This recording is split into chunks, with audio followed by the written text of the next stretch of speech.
recorded, so don't be shy. I still recommend people share their faces. We want to know who all is in our community at all, at every time.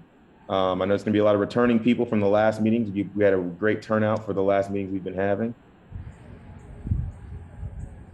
Not surprised at all.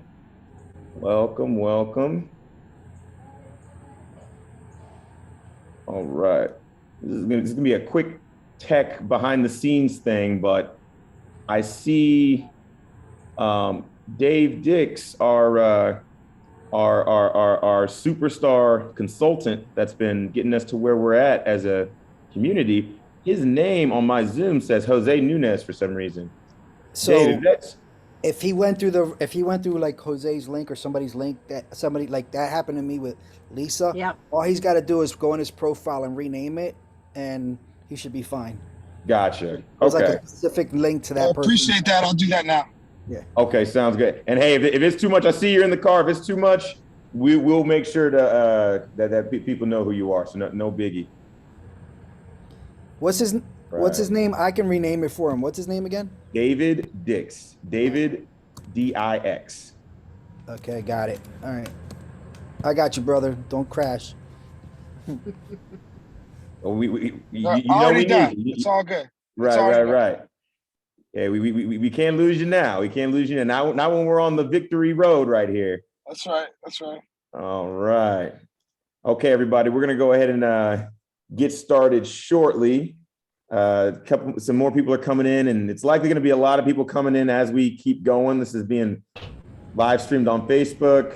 We had at least 40 to 50 people sign up, probably more than that. I only checked on Wednesday. So 80. How many? Over 80. Over 80. I'm not even surprised. You guys care about your short-term rentals.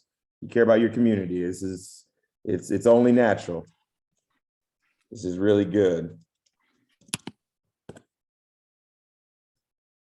Oh, we lost you. Nope, I'm still here. There you are. All right, everybody. So we're about to jump right on in. Thank you guys so much for coming. This is a point that I've really, and I'm not even just speaking for myself, but everybody on the board, our wonderful consultants, David Dix and Garcia Sozinho, we of Luminous Strategies, we all were waiting for this moment, and we're not done, but this was the turning point that we were shooting for, and that's where we've reached. And we want to update you guys with all the information regarding this, because it's politics, it's government. It's very different from operating a short-term rental. We're all short-term rental business owners, but this government-related stuff and ordinance-related stuff it can get confusing. So we want you guys to all be informed about why we're in such a great position. And then most of all, we want to let you guys know what we need from you to finish this fight and seal the deal. Make sure that you guys are all protected and able to operate your businesses, because that's really where we're at right now. At first, we were at a point where it all looked, all hope looked lost, where it was in the beginning, because there was no community representation. Nobody was able to get through to council like we've been able to do now. But now we're at the point where not only we've done that, but we've been invited to the table. This is the biggest development, the biggest key to winning this is being at the table, being recognized as an actual association with, thousands of people that would lose their business if this ordinance got enforced. So that's where we're at. And I'm just really excited to be able to present this to you guys. So before I start, I just want to make sure everybody understands the panel here, who all is here. We have Jason Centennial, and I think a lot of you guys know him from just the group itself, the original Philly group. He's a longtime Philadelphian. He's not there right now, but he's here in spirit, because he started the first Facebook group that thousands of you guys are in, that got funneled and formed into Sharing Philadelphia. And he has been instrumental in helping us connect to people, get to the right individuals, get to the right leaders, and inform you guys about what's going on here. So big shout out to Jason. He's been a really helpful board member. Jose Nunez, he's been I want to say he's been the fists of this whole thing. He's been the guy on the ground, been the guy fighting. We've all been fighting, but he's been really doing the local on the ground stuff. And he reminds me of where I was at in 2019 when I almost lost my entire business from a band similar to this in Detroit. And he's just like you guys. You know, most of you guys, this is your livelihood, or this is you want this to be your livelihood, and you want to grow your business and have it be able to support you and your family. He was doing that, and he was just getting his footing and his bearings, especially right after COVID. And then this whole thing happens, and he was going to lose everything. So he was like, I'm not taking it sitting down. I'm going to fight, and I'm going to, work with the experts here. I'm going to, if somebody here is saying that they've done this before and they can get this done, I'm going to follow his lead. I'm going to listen to what he's saying, and I'm going to learn and be a part of this and knock things out. And Jose has been instrumental. So really want to shout him out. And then last but absolutely not least, we have Luminous Strategies, who are your stewards and the people that the consultants that have been connecting us to the decision makers. So the council members we needed to speak to, any officials that are related to government that we needed to speak to, they connected us and got us, behind closed doors and fought for us this whole period. And I'm telling you guys, it was a lot. It was a lot of fighting that had to be done. It was a lot of doors that had to be beaten down, for lack of a better term, just because, this is just where things were at. They were not their ears weren't open at first. And we had to really shout to let them know that we were a large group of business owners that are, being affected on an equity level. Local business owners, minority business owners, women business owners, everybody, they needed to know who we were, and they didn't know that at the time. So this is basically y'all's dream team that's been knocking this stuff out and allowing us to get to this point. And I'll quickly introduce myself a little further. I became involved in this part of the industry because I was just a local regular host in Detroit, and I almost lost my entire business. And I learned the strategy, and I learned what needed to be done, which is assembling a team like this. This is what needs to be done to be able to make these things change. And when you do that, you have a very, very good chance of success.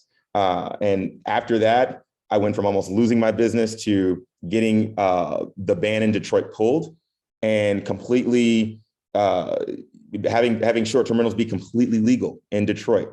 And I kept my business, and then I also was able to grow my business, and I was able to fight for other people that were in the same situation. So now I consult for associations around the country, other places across the world. And like, my mission is to improve the quality of lives in communities by promoting and defending the short-term rental industry. So that's why I'm here. I'm not a Philadelphian. Hopefully I'm an honorary one by the end of this. Once we knock this out, if y'all will have me, but this is why I'm here fighting with you guys. And I care about this a lot. So I think we got the introductions out of the way. I guess I'll say at this point, I'll quickly go over what's been happening, but I really want to let the other individuals speak and say their piece. So real quick, I'm just going to say on a general level, the reason why we're at a victory road right now is because through the efforts that we've all been doing, especially the consultants, there've been a number of things that have caused this, but part of that was us. And that is that L&I is no longer the head of this ordinance. The enforcement of this ordinance is now in the hands of the Director of Commerce. And that is partly because of us and partly because of you guys going over to L&I, applying, in droves, and them realizing that, oh, we don't even have the capacity to handle this. We can't even get this going, where there's like one person in there that actually knows how the licensing process even works. And when that was shown, it got switched over to the director of commerce. Now, LNI is still doing the administrative work. You're still applying in the same place, and we still want people to apply. We want to continue to show them that this is an issue. So we don't want to stop applying. It's just not being enforced right now. And officially, the enforcement has been taken from LNI and put with the director of commerce. The director of commerce is aligned with us. They want Philadelphia to have the best business opportunities. They want to support local business owners and everybody that's really on this call. That's what they're aligned on, and they don't answer to anybody in council. So they don't have to worry about any council members who are spearheading this bill. They only answer to the mayor, and their job is to recommend to the mayor if a bill is good or not for the city. And they already know something's up because of what we've been doing behind the scenes, and because of what has happened at LNI. So the next step is they invited us to the table, and now we're going to give them the data. We're going to tell them everything that we've been telling you guys from day one, so that they have the final conclusion and they can make that move to get things changed. And our goal here, to just sum things up, is to get the ordinance revisited so it can be changed and or removed, which is, we're basically on our way with that. But the second thing is to keep this non-enforcement period that's happening right now, which would normally end in July. We want to keep that going until the ordinance is changed and or removed. So that allows everybody to operate freely while all of this stuff behind the scenes is happening. So that's our goal right now. And I'm going to tell you right now, the biggest thing that we need is dollars. We want your support. We want you to keep applying, keep showing that support, and keep being active. But we need fundraising dollars to finish this fight. So we're putting together a fund of $30,000, of which we've already gotten a lot of commitment. But this is what we need to get this done for good. That means it's over. So think about this when you're talking about with the high seasons coming, and you got expenses, or not even expenses. You got expenses. Yeah, you have investments that you're making. You might be opening new units. You might be buying furniture. Well, this investment to this fund is the most important investment you could make, because if you don't do this, none of your short-term rentals for basically 90% of you will be relevant anyways. You'll have to shut them down. So this is the most important investment that Philly needs to make, is to put this fund together so that we can finish this fight. I'm gonna stop there, and I'm gonna let our other board members speak. But I just wanted you guys to know the nitty gritty, but we'll go into more details so you guys can get more information. And we'll also open the floor up for questions. So let's see, Jose, was there anything you wanted to say? Jose, if you're speaking, you are muted. Yeah. No, I mean, I just want to add to what Theron said. It's very important now. I mean, I've been here since day one, giving testimony, meeting council members. And, honestly, like at first, when all this was announced last year, I had no hope. I mean, I was very worried. I was very concerned. That's when I reached out to Jason Santino.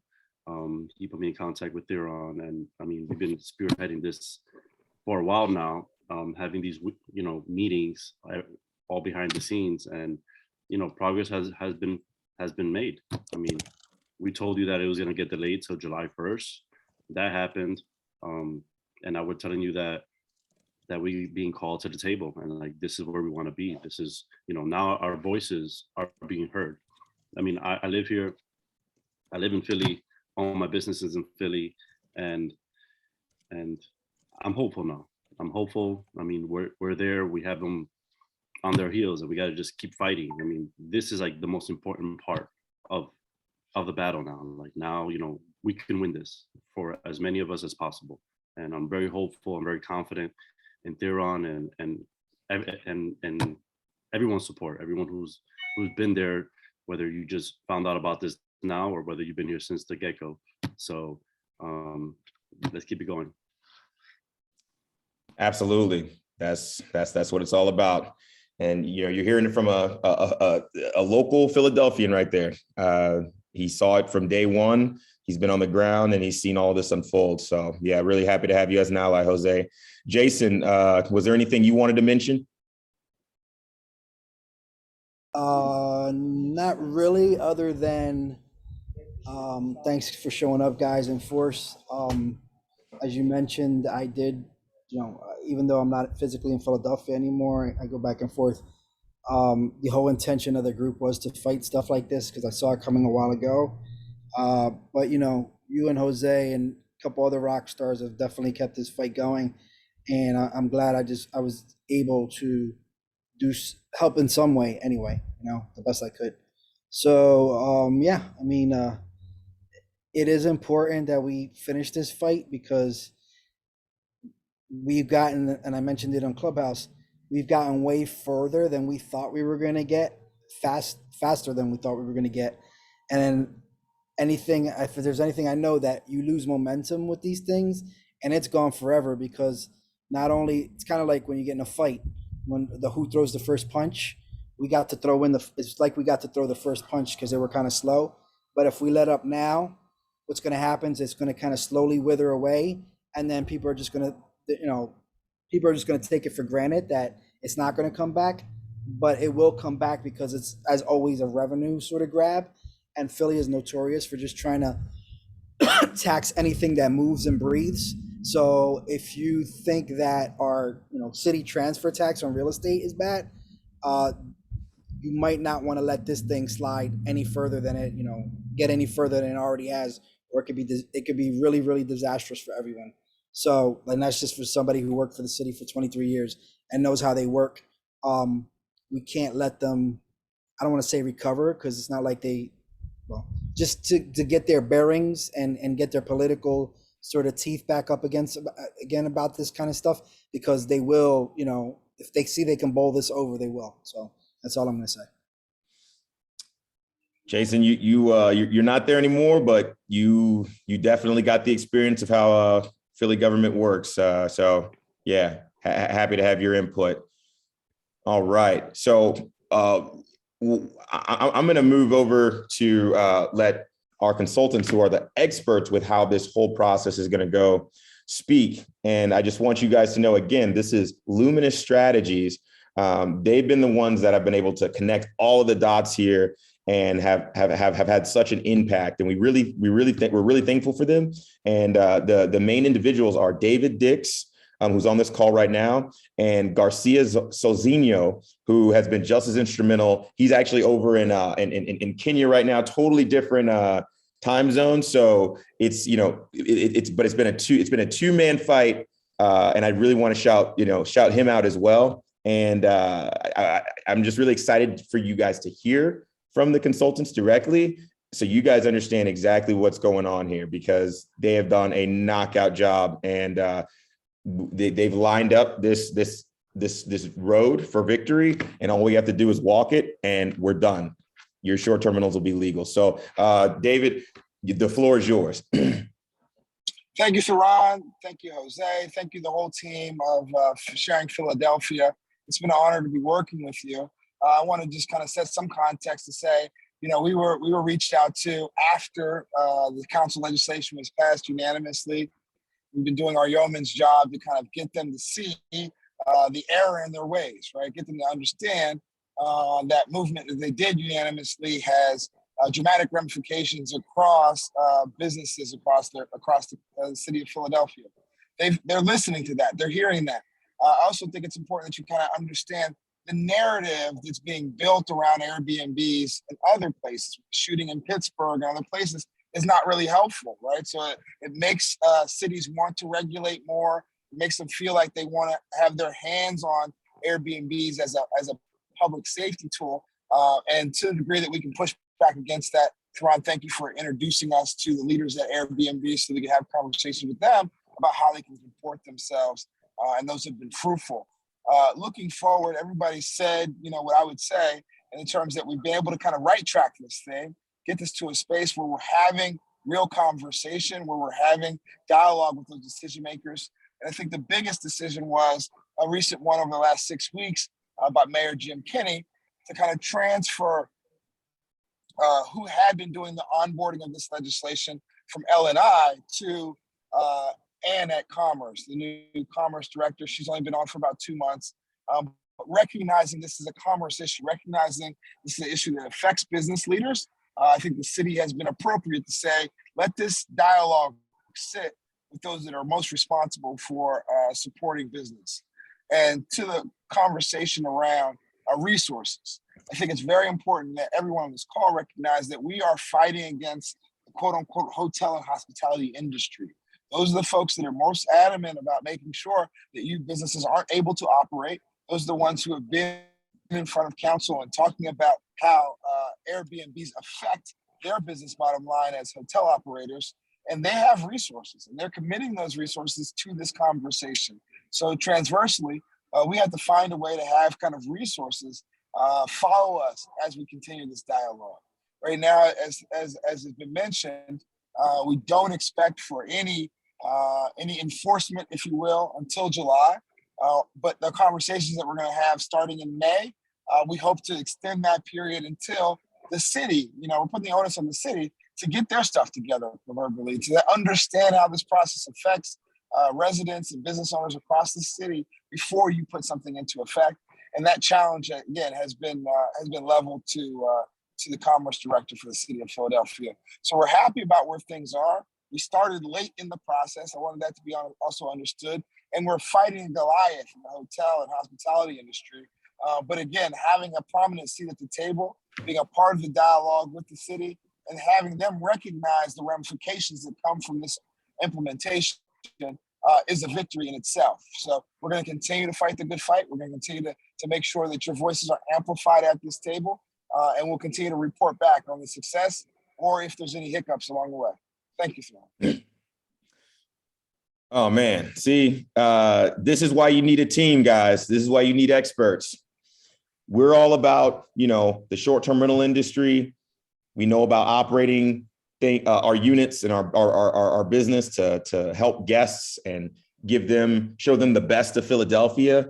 But this is a completely different fight than a regular business fight. This is about convincing the decision makers that you guys are the ones that matter. And we've really got the data, and what we've already put together shows that. And you need great consultants like David to be able to connect you to those individuals and actually make these things happen and convince these individuals of the reality.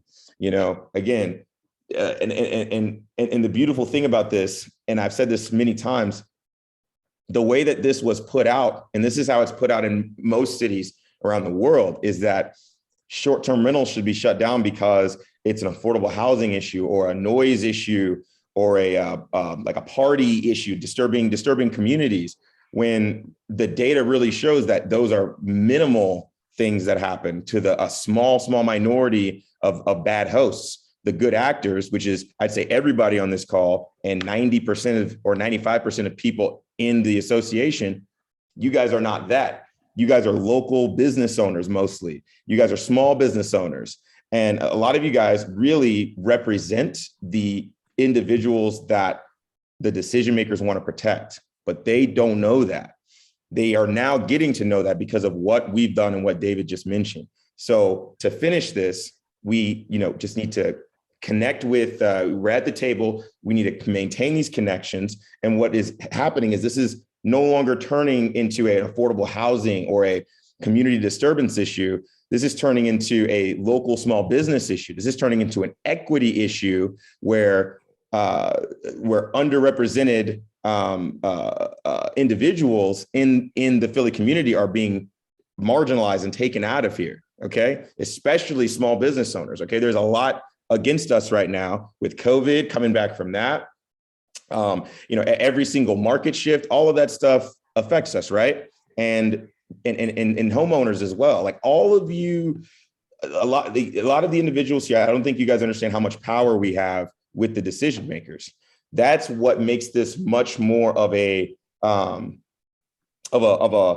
that's what makes us much more powerful and convincing to decision makers than the hotel lobby just coming there with only money and big enterprise. You guys are the voters. You guys are who really, the decision makers, the city council members, you're who they care about the most. So this is the process in making sure that they understand who you are so that they change this. That's why we have such a very good shot at getting this going. It's almost certain if we are just allowed to keep going. But if we cannot continue to fund these efforts, then it fails. And these short-term rentals are going to be banned. So that's what I really want you guys to think about. I want you guys to be happy about where we're at right now, and then also emboldened to act in the way that we need it most. Stay active, stay supportive, stay tuned with us. And also, most importantly, right now we need to fund this effort more than ever. Now we're on the home stretch. And I think at this point, it would be good to go over some of the things that we're doing that's involved in this. So this fund of $30,000 is going towards everything with regards to operating the association, all of the stuff that we've been doing with, emailing you guys, keeping the website going, all of the admin stuff, right? All of the efforts that the consultants have been doing. And I want you guys to know they've been graciously doing things with the just believing in us as a mission. They're not knocking on Sharing Philadelphia's door like, hey, what's going on? Here's our rate. Here's this. They've been fighting for us, and not thinking about these things because they believed in what our cause was. So, but this is necessary. Just as if you'd pay a lawyer, pay attorneys, you have to fund these efforts to keep this going. This is the only way we stay represented as a professional organization. So that's the biggest thing that we need the fundraising dollars for. And so these are the core pillars to keeping this going. The efforts that my team is doing, the efforts that David and their team is doing most of all, and then the efforts of just keeping all of this, keeping you guys informed, all the time that's being spent. All of that is what we need you guys to support yourselves on, because we're doing this for you. And some of the things that we're doing, just to give you more context, the amount of conversations, the amount of reaching out that we're doing behind the scenes has amplified exponentially, because now we're at the table. This is when all the hours are being spent. This is when all the work is being done. Everybody's working overtime, trying to meet with officials, pulling data, getting people who we want to introduce to decision makers that are in their district. Like all of these things behind the scenes, that's what we're doing right now. And we're also talking to press. We're going to be getting in the news. We're going to be doing video content. All of this stuff is part of the process of this last stretch to make sure that our awareness is raised. So I want to give you guys context about where all of this is going and why this is so necessary. All of that takes tons of man hours and tons of expertise, and we have it. We're doing it. We need you guys to make sure that you are supporting us, because we're doing this for you. All right. So I think at this point, I think we've explained things to a really good degree. I would love to just open up a question and answer session where all of us on the panel can answer any of your questions. And while we do that, I'll also, we have the GoFundMe being posted periodically. I'm gonna also share my screen at times just to show where we're at.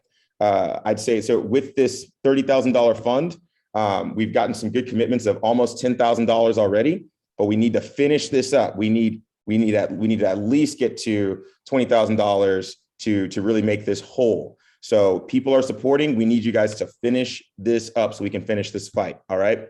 So what I'll do is open the floor for questions. So if you have a question, raise your hand. You can do the hand raising function. And actually, Lisa, I'm horrible with some technology. So if you could remind everybody how to do the hand raising. And real quick, Lisa is part of the team and has been doing tons of administrative work behind the scenes. She's the one who made all of this happen. So you guys really want to give a big shout out to Lisa. We would not be where we're at if it wasn't for her getting all of this going for us over this 6-7 months. It's been a good a good Yeah. fight right here, good long fight. So go ahead, Lisa. Thank you. Actually, I see Matthew already has his hand raised. But you guys should see on the bottom of your Zoom screens a little icon for you to click on that. Do you all see it? Yep, I see David's got his hand raised. Lisa, before you go too hard, I want to say something. So I know that right now the theme is kind of like, we have to raise this money, right? So this is what I want to offer. And I guess Jose and a couple other people might be able to validate this. And for anybody who donates over $500, I'm going to give them an hour of my time. Now, I used to charge $500 to $1,000 for an hour just to help people work out their particular problems with their Airbnb. What I'm going to say is this: if somebody needs that, and now I'm just going to tell you some results. People have been able to get multiple units due to my, I guess, facilitating that. I've kept people from making bad decisions about what something that they wanted to put under contract and they decided not to after I got to explain a couple things to them. I don't know how I can help you, but I have a lot of experience, and even though I'm in the middle of this startup phase on my business, for this I will donate some time to anybody who needs it. Anybody who donates over $500, from tonight, Theron and Lisa, just let me know, and I'll set something up with those people. And for whatever that's worth, Jose could probably tell you more than anybody off the top of his head. I probably saved his ass at least once. But and I don't know what that was worth to you financially, but it was probably worth more to you than $500. So I'm just gonna leave it at that. But yeah, just I'm gonna put that out there because why not? That's it. That's all I wanted to add. That's amazing, Jason. Thank you. It's huge. Yeah, I just want to add one thing, if I can, Theron. For sure. All right, listen. This is it, guys. Like, no one else is fighting for you. Like, to be honest, like this is an association that we created from the people, by the people, for us. Like, there's no one else. Airbnb going to come out and stand in front of council and give testimony and call people. That's it. Like, they're going to do their best to be within legal. But to be honest, like, this is a grassroots effort. This is a revolution. I mean, this is seriously, like, we have to go up against, like, this is us, like Sharing Philadelphia Association. The people here on this call, on this Zoom, the people who have been talking, we're the ones that's going to make it so that all hosts benefit. And if we don't, and if this doesn't happen, we don't meet our goals as far as fundraising, then kiss your Airbnb business goodbye. I mean, I'm sorry to sound cold, but this is it. I mean, I put my heart and soul into this, and it just fires me up. And like, there's no one that's gonna come out the sky and be like, here's a slap in the wrist. Like, your shit's gonna be shut down. So Nobody's coming to save us. You could just say it. No one's gonna save us. You gotta save yourself. And this is how we do it. Like, they listen to us because now we're a collective. We're a voice of many, many hosts. Now, if you just go one by one, they don't really care. But when you're like, hey, we're voters, we're homeowners, we're minorities, we're small business owners, and it's not just us, it's the cleaners, the maintenance crew, the people we refer to, other restaurants, other businesses. This is what matters. Like, we generate millions in revenue for the city. I mean, and we are the constituents. Like, we are the people they care about. So we got to make their voice heard, and we do it as a collective, united, and that's how we win this. Absolutely. And Jose, I think you brought up a really good point. So I'm glad you chimed in there. But real quick, I do want to cap off what Jason said. This is what it's all about. He's given his time for people who donate, because he wants to still give back to the community like he's been doing since he left the community. He really hasn't left, because he's been participating. He's been managing that entire Facebook group of Philadelphia hosts when he's not even there anymore. He doesn't have to do that. So he's really somebody that's about the people, and that's a very valuable thing that he's doing. Like, if you want to, make it and really succeed in this industry, this guy's done it in spades, and he's already about to put in, a game-changing technology solution that's going to probably solve some of those issues in some of those cities where they can't even say, oh, trash is an issue in this city because of short-term rentals. Nope, we already solved it. So, you know, you're looking at a beyond expert in the industry right now. And for him to give up his time, that's something that's very valuable. So, you know, everybody, you know, take advantage of that, because that doesn't just come along every once in a while at all. So with what Jose just said, I do think it's important that people who maybe are new understand how the relationship works with Airbnb. So with Airbnb, you know, I'm sure people sometimes think about Uber, and there are parallels here. Uber was a disruptive technology that was getting regulated like crazy. And you used to not even be able to get an Uber at some airports and stuff like that. I don't know if that happened in Philly, but it happened in a lot of other cities, and they were banned in a lot of cities. And then they started doing lobbying efforts and started advocating to get things changed. And now Uber is a household name, right? There are similarities with Airbnb, but this is the thing. Unlike that situation, Airbnb does not have the power to fight this battle on their own. They're actually the least capable of fighting between the homeowner and Airbnb, the platform. It has to be the homeowner / short-term rental operator, manager. It's the community that really has the power here. And the reason is because Airbnb is not they're not a local company really anywhere, except for maybe you could say Silicon Valley. They're a tech company. They are not, you know, they don't own property. They don't actually operate short-term rentals. They are just a facilitator. They're a software. They're a platform. They're like Facebook. So when people try to, you know, ban Airbnbs and short-term rentals, Airbnb can come in and try and be nice and try and, you know, advocate to some extent, but the decision makers, they can never care about Airbnb as a company like they're going to care about you guys. And that's really who's getting affected the most, is you guys. If you're banned, Airbnb still is going to have millions of other properties in other places. So they're not going to, first of all, they can't really do it, and they're not going to fight for your behalf to the degree that you need to stay in business. They're just going to be nice and try and get whatever they can, and they're not going to push for what you really need. And so in this case, Airbnb is, and they're a great ally, but the thing is, this is why you have to be able to fight for yourself, and it's a concerted effort. You have to have both. Airbnb, if we weren't here, Airbnb would be fine with where things are at right now. And it's not even their fault. That's all they could really do. That's all that would work. Meaning they would be fine with 70% of short-term rentals getting banned if that's what the city of Philadelphia insisted. Because guess what? They'd still have the 70 to 90% get banned. They still have that last bit of percent, and they still have a good relationship with the city, and they're still going to get revenue from the city. But they don't have the power to fight for the majority of you. And so they're not going to do that. So that's why it's so important to have your own association. We're not, you know, funded by Airbnb. That's not legally allowable either. And if that was to happen, then we would look like a puppet for a big corporation. And that wouldn't be good either, because your power is in the fact that you guys are mainly local small business owners. That's the core essence of your power. Airbnb can't fight like you guys can fight because of that issue. They look just like the hotel industry. What is the difference between Airbnb and Hilton if it's just $2 billion national, worldwide companies?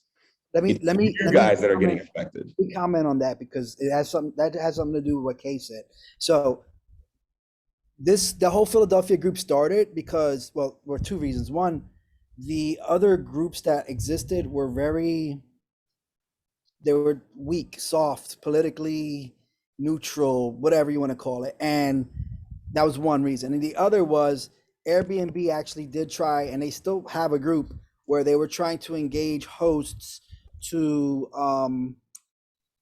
interact with them in an attempt to sort of understand hosts. But what it ended up becoming was this big self-serving circle jerk of people just glorifying them without telling them any real problems.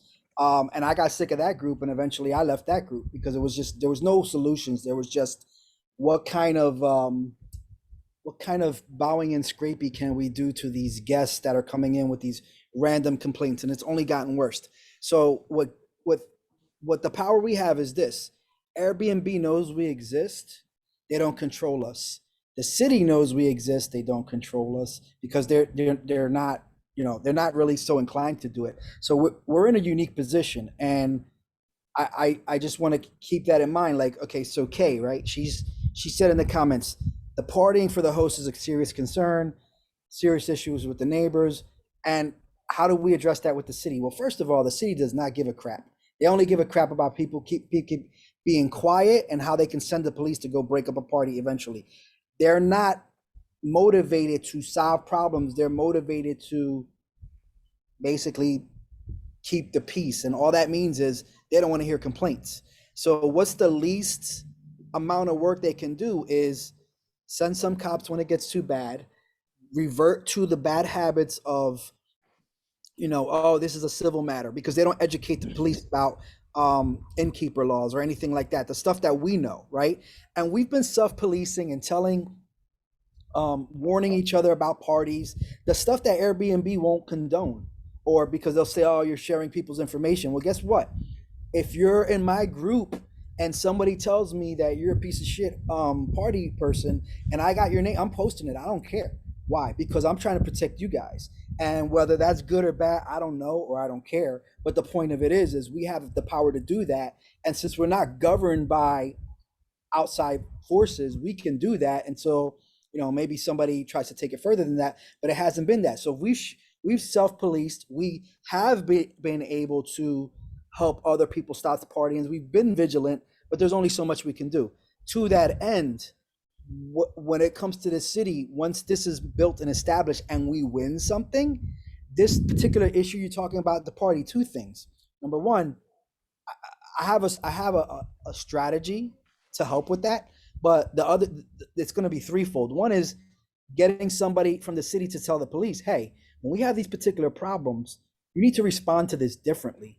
And here's how we're going to do it. And we can present them with something, not from complaining, people fighting, and this is my property and the stuff cops don't want to deal with because, you know, there's bigger problems in the world, but from somebody up high like this, you know, this business commerce lady to communicate it to somebody in the police force that can actually have that ripple down. And maybe we even have a short training where the police understand, oh, in this situation, we can do something. Like, it's going to take that, but we have no power yet, which is why we're doing this. We're trying to get to a place where if we can win this, you know, David and Goliath battle, now, you know, we get to have more say and educate them on this. The second part is this: you're talking about the neighbors in the neighborhoods. One of the parts of Trash Meter that I'm trying to develop, and it's not fully formed yet, but the green teams. I want to subsidize litter collection by children by selling hosts our special trash bags, and part of the proceeds for that go towards kids picking up litter, getting paid to pick up litter. Now, what does that do? Imagine you're in a neighborhood where somebody's feeling some kind of way about your Airbnb. Now you're out there, you're hiring kids to go pick up litter, not just around your property, but around the whole neighborhood. And it's probably, and maybe it's their kids. Now, how do you look to that neighborhood? Now you're changing the neighborhood. Now they're feeling you. Now, when there's a party, guess what? Your neighbors might be like, you know what? They've been doing a good job trying to be responsible. They're paying these kids out here to pick up litter. They're beautifying the neighborhood. Let me let them know in a nice way instead of calling Airbnb and the cops and just trying to cause a problem. You see how that works? So you got to look at this from a different psychological standpoint. That it's going to take a couple dollars to get us to a point where we have a seat at the table. When we have a seat at the table, we can start to present this stuff. And as a force, because there's more than 2,000 of us in the group. So all we need is maybe 10% of those people to be regular and to speak up on a regular basis. We can affect change. We can change the taste in people's mouths about Airbnb slowly and surely, and have it go to our advantage, and maybe even get celebrated for the stuff we do instead of always pissed about and complained about and pointed at as the cause of all the problems, because people don't have nothing better to do than to point fingers. That's why we're doing this. Now, you know, I never get to say that out loud or any other platform. So I figured this is as good a place as any. But I just want you to understand that, like, this is not just mouth service or rate shaking a cup to get something done. This is basically a political pack that could grow if you look at it that way. We just gotta keep feeding, we gotta feed this baby until it can walk on its own. That's basically where we're at right now. Jason, guys, if you guys don't understand why Jason is doing what he's doing with Trash Mitter, I think you guys see it right now. So, Yeah, it was one of the 4 big complaints that they had. Yeah. Trash, fights, unaffordable housing, and there was one other ridiculous one. But hey, I decided to worry about the trash part.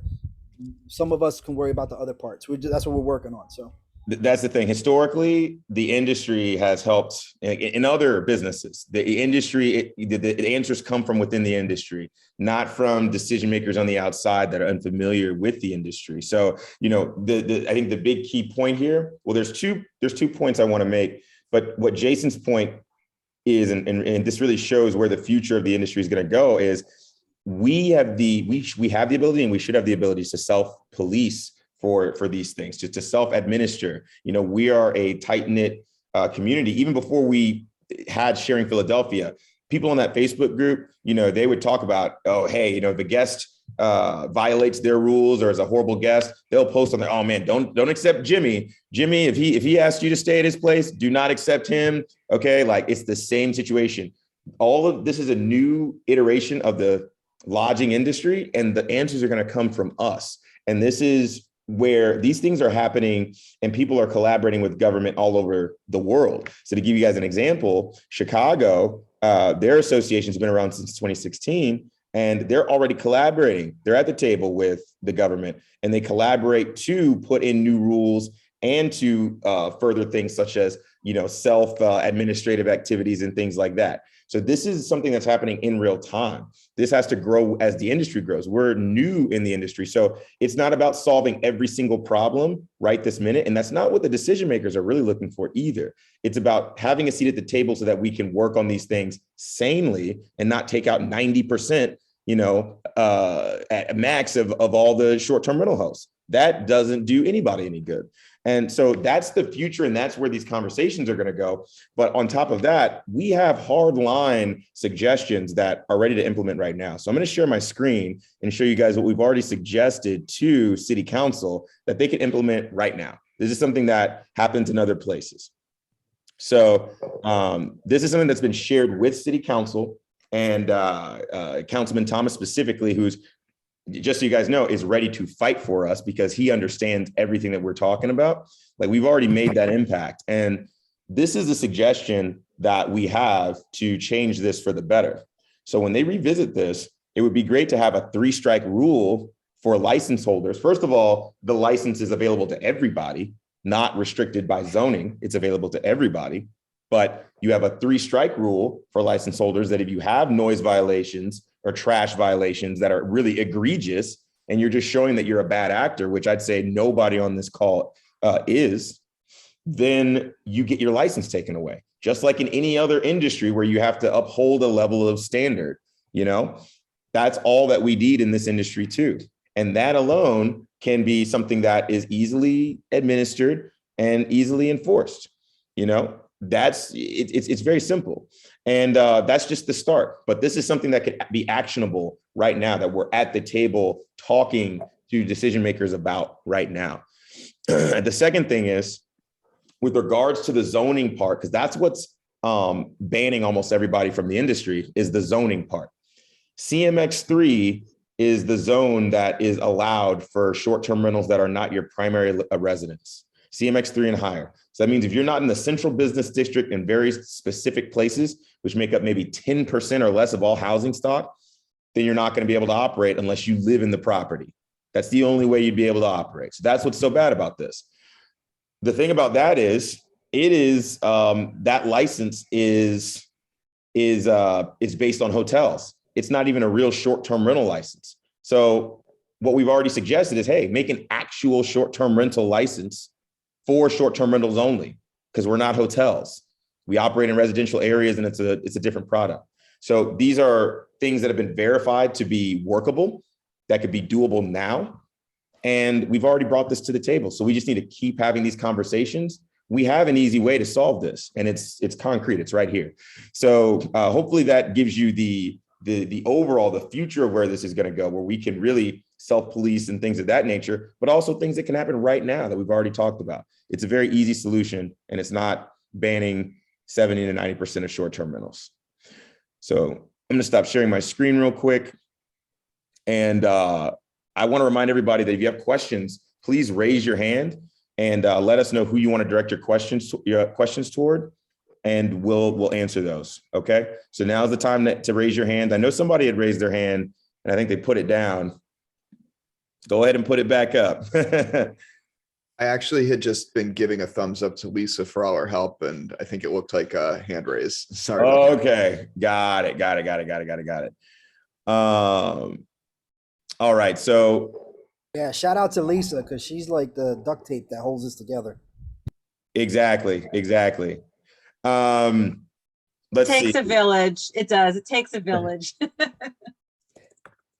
I was gonna say,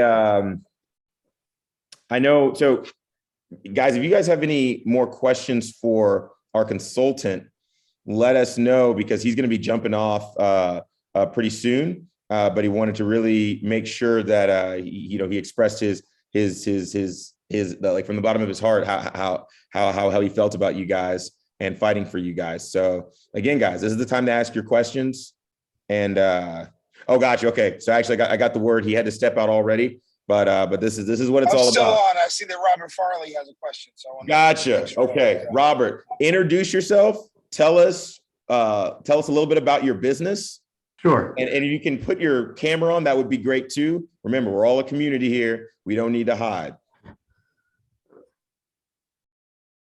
And I know the technology is something else. So if it's a little tough, we'll let you go ask your question anyways. Can you hear me now? I can hear you, but I can't see, but that's okay. Ask your question. So we're just looking to get started an Airbnb, and we have a property that's not zoned CMX3. And so we were starting to look into the process of There we go. I can see you. trying to get a zoning change to get a visitor accommodation. And so I was curious if you feel like that's something we should hold off on, or should we pursue that until we find out whether these rules might be changed in the meantime? Gotcha. So I think this would, well, you know what, Dave, maybe you would have some good guidance on this just based on what you're seeing behind the scenes. What would you recommend? And I can chime in too. Yeah, I think it's important that until regulations are changed, that we're operating under the current construct. So if you're intending to apply for a license right now, that would be CMX3. As we continue conversations with Ann Nadal, the Commerce Director, and others, hopefully by the beginning of June, we'll have some more to report in terms of some movement. But right now, we're encouraging everybody to use the process that's been presented until we're able to get a little bit more headway. Hey, Robert, when you bought this property or when you entertained it, what was the current zoning, and were you basing your purchase price off of definitely it has to be a short-term rental to cash flow, or how did you decide to buy that building? Like, what was your, So plan? it's- There's plan A and then there's plan B. What was your plan A? So, yeah, so plan A, so we use the property part-time ourselves, and, but it's not our primary residence. And at the time I had called into L&I, and at the time they told me, if you're doing it for 90 days or less, don't worry about it, you're good. But then that turned out not to be the case. So yes, we were fully intending when we bought the place in February that it would be permitted. And then it was sort of felt like we kind of gotten, the rug pulled out from underneath us. Okay, so Pritzker, Rachel Pritzker, I think her name is. She's like one of the best zoning attorneys.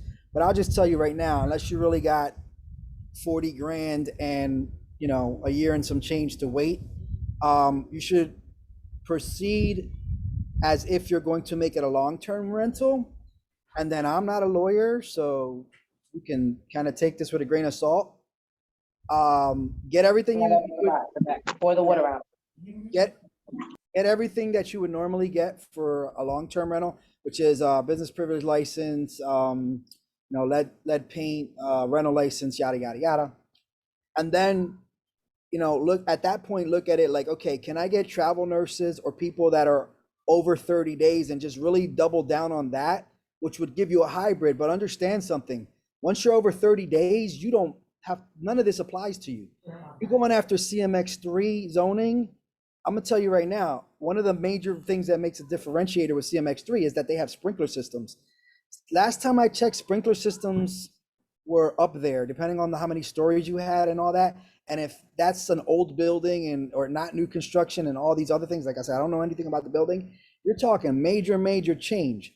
So if it was me and I was stuck in this particular position, I would do, like I said, a sort of hybrid of, long-term rental rents are getting pretty high right now. So I don't really know where you're going to need to be the cash flow, but you got to look at short-term rentals like this, right? Like it's like 3 times the income, but twice the expenses. Or go for a longer term sort of hybrid where you can furnish decent and not have as much turnaround with cleanings and things like that, but still get a higher than normal rent, which may be where you want to be. And that's where you start going after the travel nurses, the corporate rentals and stuff like that. But, I don't got all day to talk about this, but if you happen to want to donate and get to that limit we discussed, I don't know if you were here, but I said anybody who donates over $500 to this cause, I'll take an hour out with them and I'll try to go through everything with them. So if you want to take advantage of that, please do. But don't ever bank on the city moving quickly with anything. And zoning is like the twilight zone, unless you're dealing with, and even if you're dealing with a freaking lot, right? Just an infill lot where you have plans, you're still dealing with, a lot of time, and especially since COVID, where things kind of just city services kind of got even slower. Before you were talking about 6 months at least, and now it's I don't even know what it is anymore. So that's my 10 cents. So no one's gotten the visitor accommodation permit who is in zoning below CMX3. Basically, no. I'll jump in here real quick. It's what Jason said is that's basically it. It's if you're.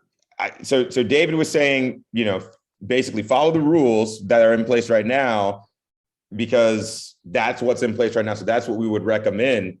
But if you wanted to try short-term rentals before, because we are in a non-enforcement period, well, you better go hybrid, because it is if you're going off of the current licensing system, it's almost impossible for you to get that licensing change. You're not going to get the license already. That's almost 100%. Secondly, it's going to be almost impossible to get that change. So you're really going to want to, guys, this is for basically 70 to 90% of you on this call. Your shot to operate, to have your business, is to support Sharing Philadelphia, because this ordinance needs to be changed for that to happen. And it's basically there. We just have to continue these conversations and continue to be able to operate. But that's how serious this is. If you are like Robert and have a non-CMX3 property and it's not your primary residence, kiss it goodbye if you're not acting in the way that we're acting. This is why it's so important to change this. And this is, us explaining that to the decision makers is why it's gotten this turning point. They're hearing us and they are listening. We have to keep going. So yeah, besides supporting Sharing Philadelphia, there's not much to do. You could try your luck for short-term rentals until July 1st, but that would be the only way, to definitively say, oh, okay, you're not gonna have any enforcement put on you. But what we're fighting for is to get that removed completely, because there's no way around it. That's what needs to be done. And that's what we're gonna finish that fight. Hopefully that helps, Robert. Yes, thank you. Okay, thank you.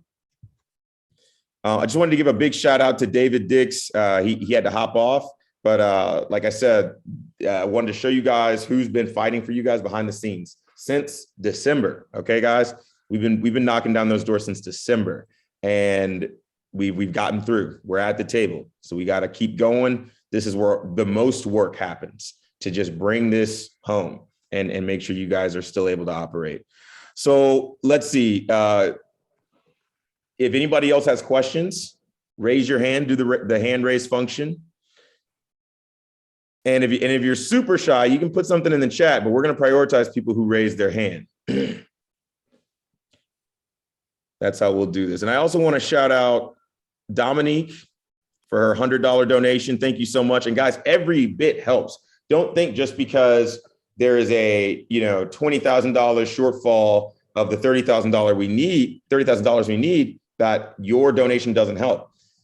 Guys, if everybody here donated like $100, we would have a big chunk of this out of the way and we could get this going. Every bit helps. Even if you can only donate 10, donate something. There's no reason why everybody on this call who either has a short-term rental or is thinking about starting one, who's bought furniture, who's probably bought courses, who's bought other decorations, that you cannot invest in your future, which will be over in July if you do not act.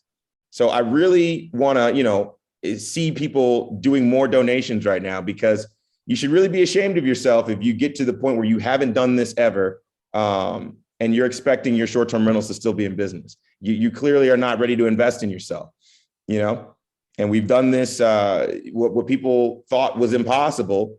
We've gotten to where we see the finish line. So let's bring this home. And everybody else who donates, I'm going to shout you out as well.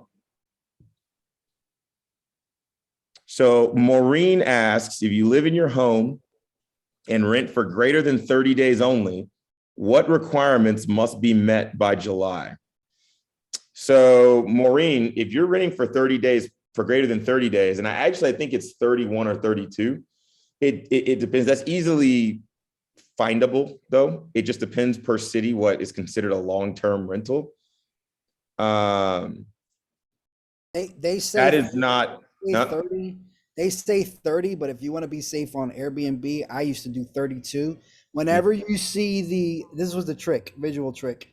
Whenever the hotel tax goes away on the listing, that's the amount of days and the calculation. That's the amount of days that you've gone, like the safe amount of days. So I forget if it was 30, I think it was 31 or even 32 days where I would just, hey, that was a trick I used to get long-term listings. Like, hey, if you book 2 more days, you're going to save $200. Well, how? Yeah, because you're not going to have to pay the hotel tax now.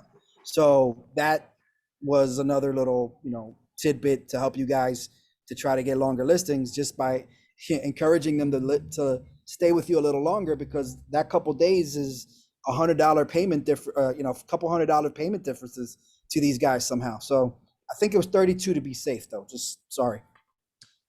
Thanks for the clarification. Yeah, it depends in every city, and you just want to make sure you know that number. But basically, if you're in the long-term rental category, there really isn't a permit that you need at all. You're renting as a traditional landlord, so there is no permit that you need besides just being able, having your property in compliance to rent to a tenant in general. So Maureen, if that's what you're doing, you should be just fine. Kaylee, so you did say you donated, and we're looking at the names on GoFundMe. I didn't see a Kaylee, so my apologies. Is your name Kangi? Okay, well, that's why. There we go. Well, Kangi, big shout out to Kangi, but I'll call you Kay. Big shout out to Kay, because they were the first donor on this stream. They donated $200. Hey, it's all good. It's all good. Love the teasing. Love the teasing. It's all good. They were just teasing me. So big shout out to Kay. This is what it's about, guys. Again, if this is so important to you, if you got on this stream because, oh man, my short-term rental might be banned. Well, if you care that much about it, this is the solution. So it's very simple. Just do what you can, even if it's $10, donate something. And if everybody does that, this will be done. We'll have the fund ready and we'll be good. We'll never have to fundraise again. And this will be, the fight will be finished. And you will have peace of mind knowing that you've saved your short-term rentals. And you're truly one of us because you're supporting the industry. And yeah, so Kay said they appreciate this effort. I appreciate you, Kay. And Jason is going to give you 30 minutes of free consultation. And this is from somebody who's already built his business, has already made it in the short-term rental industry, and now he's doing a tech company to help everybody else. So, I mean, come on, that's expert help right there. There's the GoFundMe link. It's there again. So I'm gonna keep giving you guys a shot. I'm gonna be eyeing some of y'all, but people are clearly heeding the call because I see more donations. I'm gonna shout all of you out. Beth, thank you for your $20 donation. See, if you can't do 200, if you can't do 2,000, do something. Beth did 20, and we appreciate her just as much as somebody who did 10,000. Okay, this is what we need. If everybody, all 2,000 members of this association donated $10, we'd be there by now. We wouldn't have to fundraise anymore. It'd be $20,000 right there. We'd be all set. So guys, just dig deep and do what you can, but this is the time to do it. Beth, thanks again for your donation. We appreciate you. Erica, thank you so much for your donation of $50. Big shout out. Matthew, thank you so much for your donation of $75. Monica, thank you so much for your donation of $200. Guys, let's keep this going. Let's keep this love bomb going right here, okay? This is people showing that they love their fellow hosts and they want to keep their rentals going. So let's keep it up. And as long as donations come in, we'll keep answering questions because this is what we're here for. We want to help you guys. So Timothy James says, so what about circumventing Airbnb by using other platforms or direct booking? How are they going to regulate how long the majority of my clients stay? Some may be weekly or monthly. So here's how that works, Timothy. And I can let others chime in, but this is from my experience in multiple cities. And just to really bring this home, this has been successful in 9 cities so far. And I say 9 because Charlotte, through my guidance and strategy, just liberated themselves from a short-term rental ban that was being proposed. This happened yesterday. This is breaking news. Charlotte, using the same strategy, their proposed ordinance got completely removed off the books. This could be you guys. But you know what they did? They listened. They put the organization together. They did the work. They did what I'm asking you guys to do and continue to do. And so in my efforts in doing this in over 9 cities, this is what happens. And this is what I've already confirmed with Airbnb is what is going to happen in Philly if we don't continue. First of all, on Airbnb, if you're on Airbnb, it's like a flip of a switch. You will get banned if you are breaking the rules there. They have the power to do it, and they're going to be required by law from Philly to take anybody off the platform who doesn't have a license that's valid. So if you don't have a license, which means if you're not CMX3 or primary resident only, meaning you live there, then you will be removed from the app after July. Like instantly gone. Whatever money you were planning on getting, bam, gone. No more bookings. So that's how that works. Now, if you're trying to circumvent Airbnb by using other platforms, so I do know that Expedia is also going to need to deal with this as well. So if you're using like Expedia, and I'm pretty sure that's linked to VRBO, you're probably going to be in the same boat. But any popular platform, know that you're going to be in the same situation and they'll have to remove you from their platform too. Now, if you're trying to go with your own website and do everything, let's just say under the table, first of all, I mean, hey, if you have that connection where you can market and get, as great of booking revenue that you would get from, or booking traffic that you would get from Airbnb, then, I mean, I'll just say you will be able to do that until somebody rats you out in your neighborhood, somebody calls the city, and then they find out you don't have a license, and then they send you a bill, $1,000 a day for however many days you were operating illegally. That's what you would look out for.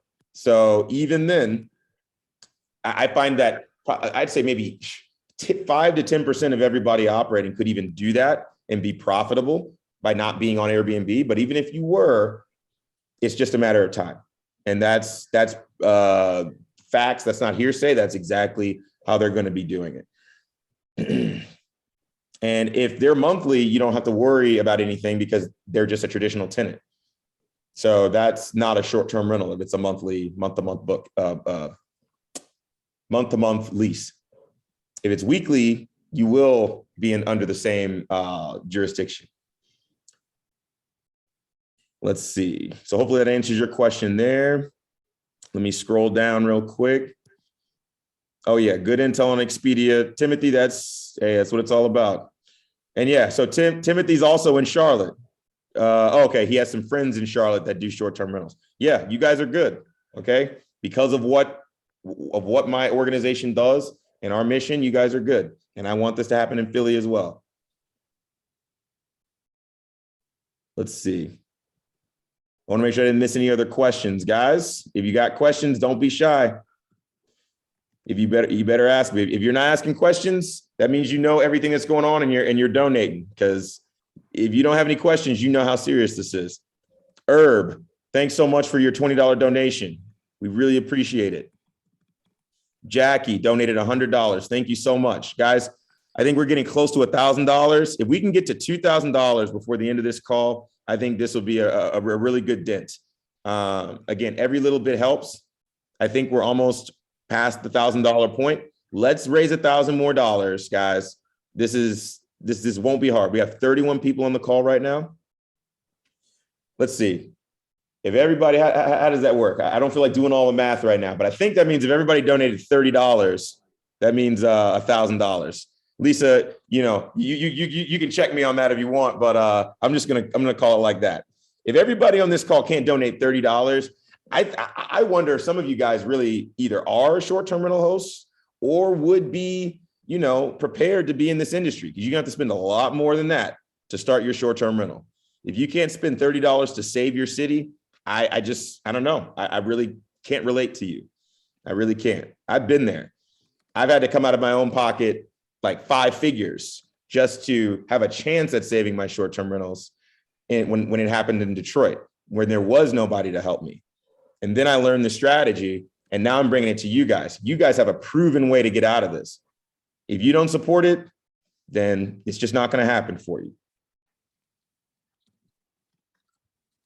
Okay, so we got a question from Brandon Flippin, who says, how much will we need to get rid of this bill completely? So that's a great question, and I'll reiterate. So overall, we're building a fund of $30,000 so that we can just get this completely done. We're already seeing the finish line. We're already like, we can taste it, but this is where 90% of the work comes in. We're already doing a lot of work, but now we're going to be doing media tours. We're already contacting media. Media wants to interview us. We're having tons of meetings with city council members. We're meeting with the new decision maker, which is the director of commerce. They only answer to the mayor, and they're the ones that are going to decide if this bill is good or not. And they already see that it's not working right now. And that's why they invited us to the table, because of what we've already done. So we're having those conversations. Excuse me. We still have to, you know, the lobbyists have to be paid. Okay. Think of the lobbyists as your lawyers. There's people who are fighting way smaller fights than trying to protect 2,000 businesses that have to pay $20,000, $30,000, $50,000 to a lawyer. Okay. This is $30,000 to save thousands of businesses. This is cheap compared to that. And they have to be paid, you know, that they need to be paid to be able to keep going. The things that we're doing right now, that costs money, that costs hours, that there's a whole team behind this that's getting this done for you. So that's where these funds are going to. And we've raised about, I think we're going to be at about 11,000 at this point. We need 19,000 more, and then we're done. We never have to fundraise again. We've finished the fight. So Brandon, $19,000, that's the amount. Okay. If you know somebody that can get that done immediately, let's do it. If you can get it done immediately, let's do it. We will shout you out. You will have your name. Everybody will know your name in Philly till the end of time, okay, for the short-term rental industry. You might have a plaque on every house. People might be putting plaques up with your name on it, okay? The Brandon Flippin House. I'll make him king of the Airbnb group of hosts of Philadelphia for the year.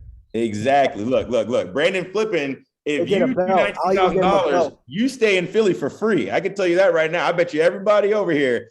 I know Jose's got a place for you. I shoot. They have a place for free. Anyone. Exactly. Okay.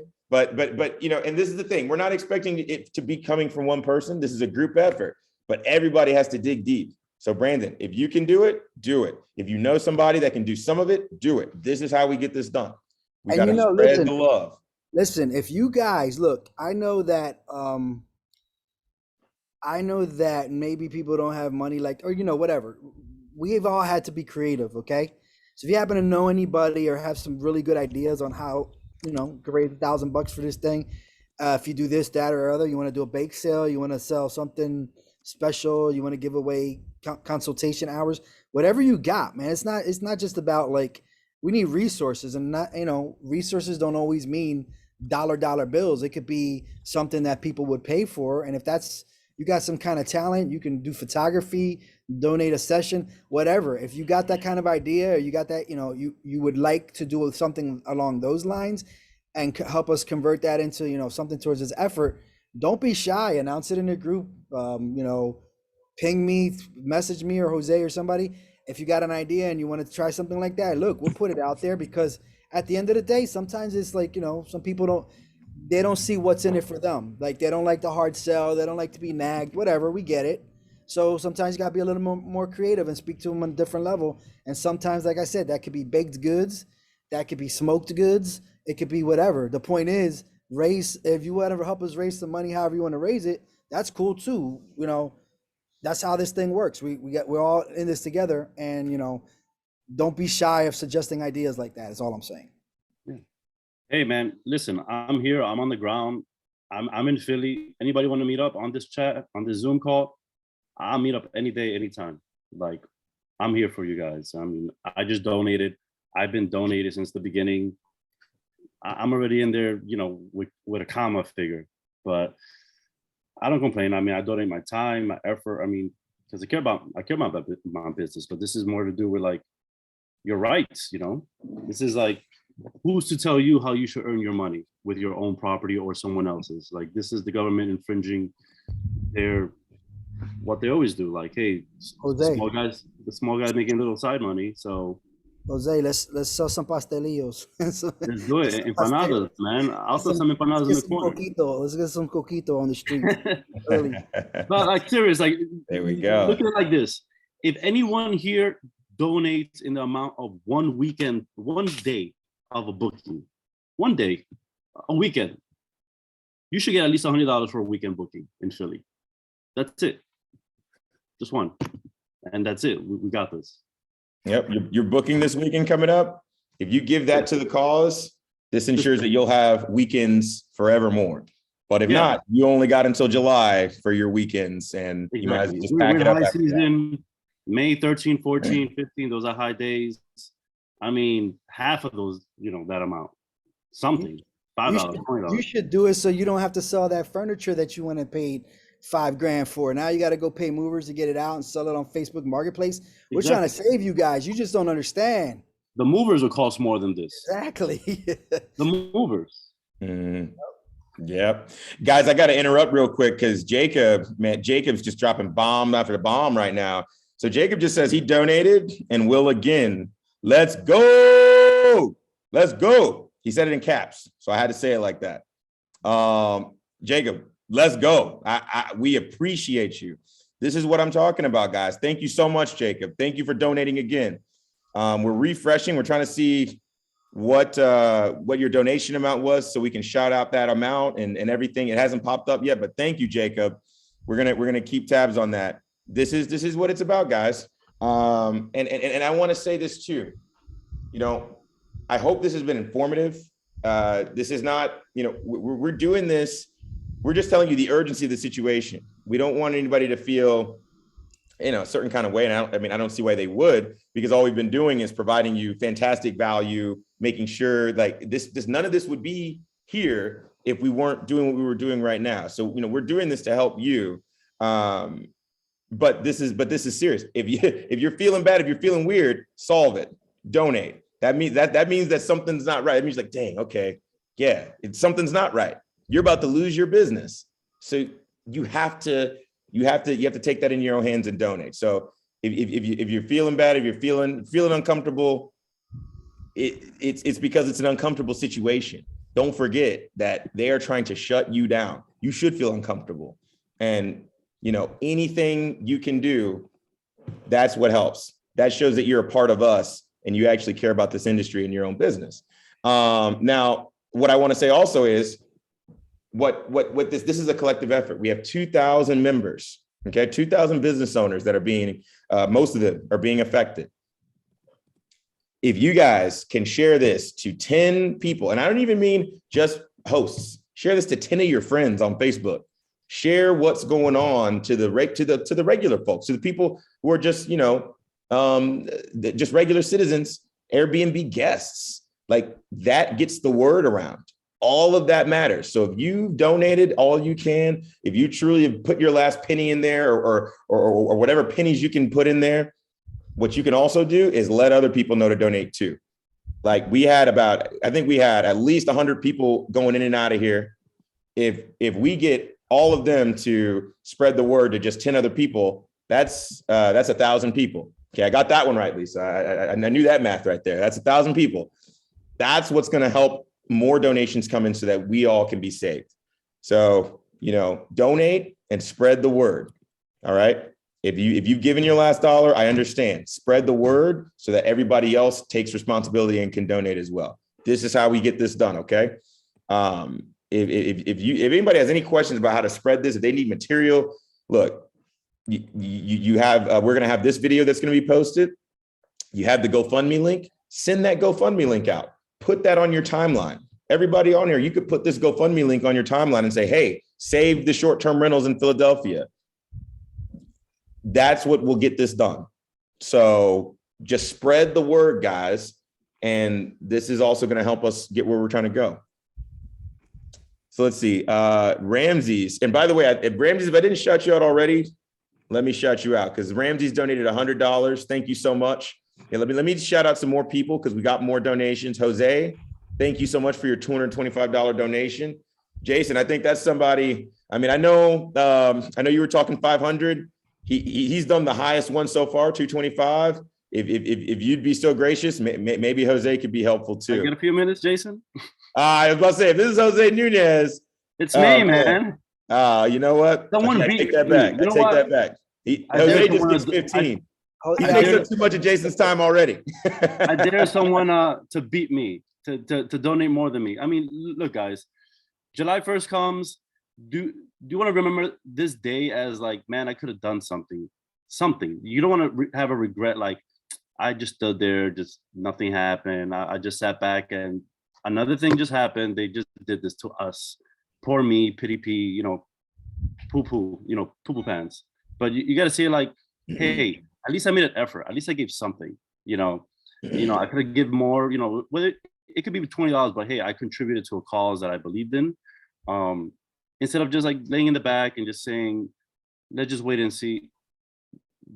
It's not wait and see anymore. Like, do you want to regret something that you didn't do, or you want to regret something that, hey, at least I gave it a shot. I gave it all and I was in the fight, and whether we win or lose, whatever, but like I tried. And that's what we're doing. That's how I've approached this from day one. I'm just like, you know what? I ain't going down without a fight. No one's going to tell me what to do with my business, how I create my wealth. And, if anyone's on board, let's do this. And I got to jump in, Jose, that was fantastic. And I got to say, Jose is absolutely right about what he's been doing. He's been doing this and committing his time and dollars since before it looked like there would be victory to on the outside looking in. But this is the thing. It's not even like you're hedging your bets right now. We're there. We just need to be able to finish the job. We are at the table, guys. It's already happened in 9 cities under my jurisdiction. Charlotte just got their Airbnb saved. You guys are up next. But guess what? Charlotte came through. They did what they needed to do. You guys have to do it too. So you guys are in the best position possible. This is not a guess. This is like, it's all but certain. As long as you guys continue to support us, we're on the home stretch. We just have this last sprint to do. And so I want to chime in with some of these questions. First of all, Kay, you're killing it with the comments because I'm loving it. Kay said we all came into this business because we can't do math, and it's funny. See, what's worse is my background is engineering, so I should be really good at doing math, but I guess I am. But let's put it like this: what we also say in engineering is, why do something yourself when you can have a machine do it for you? So I had that calculator on my hip. You know what I mean?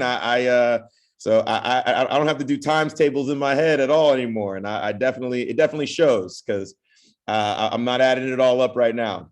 But that was funny. And then Ramsey said, "Are you getting any help from the Philadelphia state representatives in this fight?" So this is a really good question, and let me explain how this works. The state does not. Let me make sure I put this in the right words. The state does not. This type of a ordinance that's affecting a city gets no help from the state. It has to get done in the city.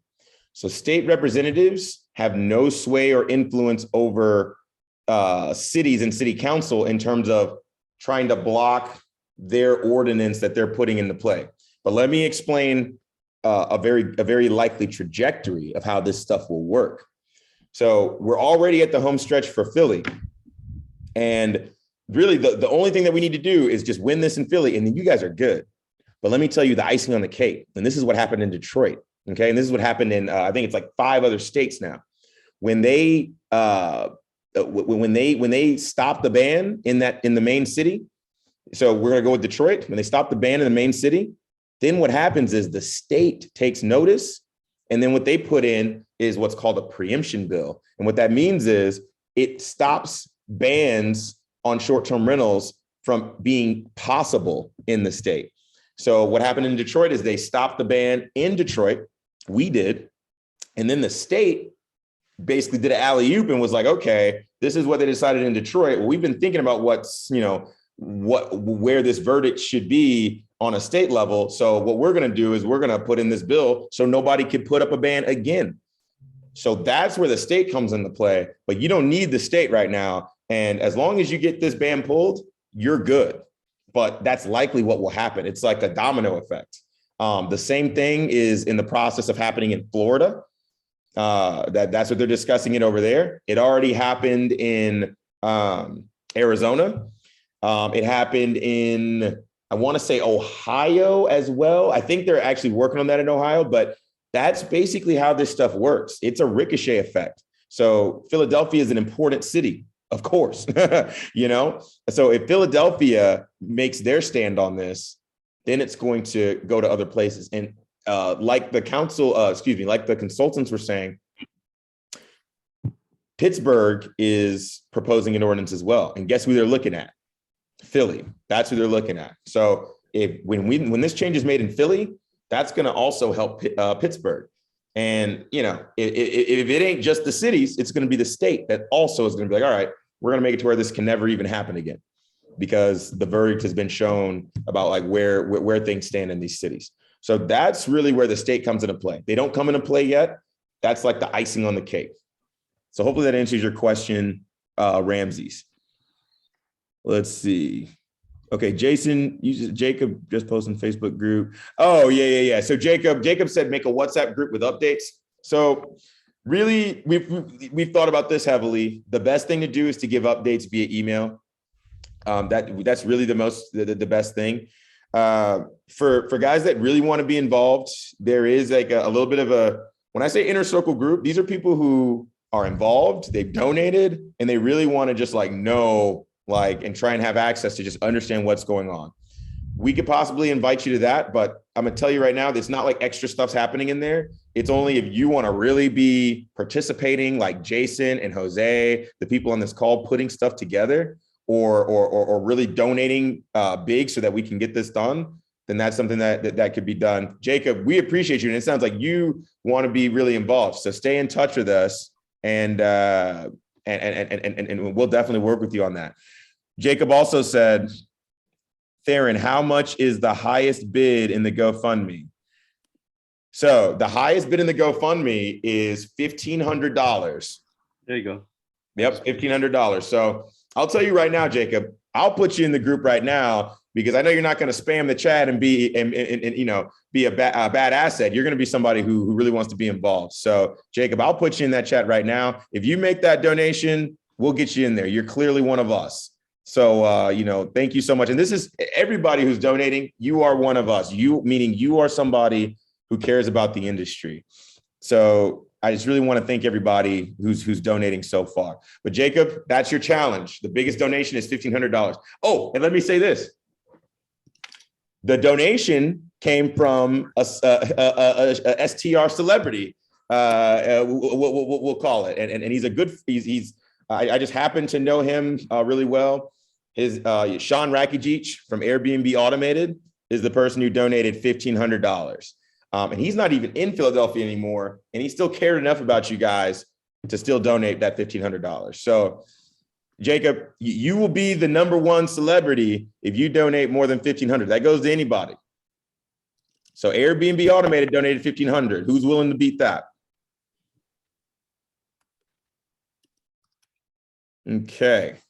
I'm going to keep reading these questions. Any sites in the suburbs, or is that out of scope? Kay says. Oh, I'll tell you about the suburbs. I mean, if you're talking about literally outside of the city limits, they're not being restricted right now. But here's the thing. How I mentioned it's a domino effect. As soon as enforcement starts happening with Philly, if we're not able to do what we need to do, it's going to spread to the suburbs because the suburbs just look at the major cities to see what they're going to do.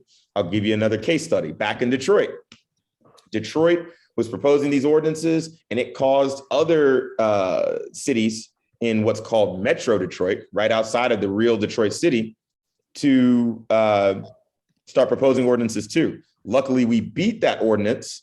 And then guess what happened? We went to the cities outside that were trying to propose these ordinances, and then we promptly beat that as well.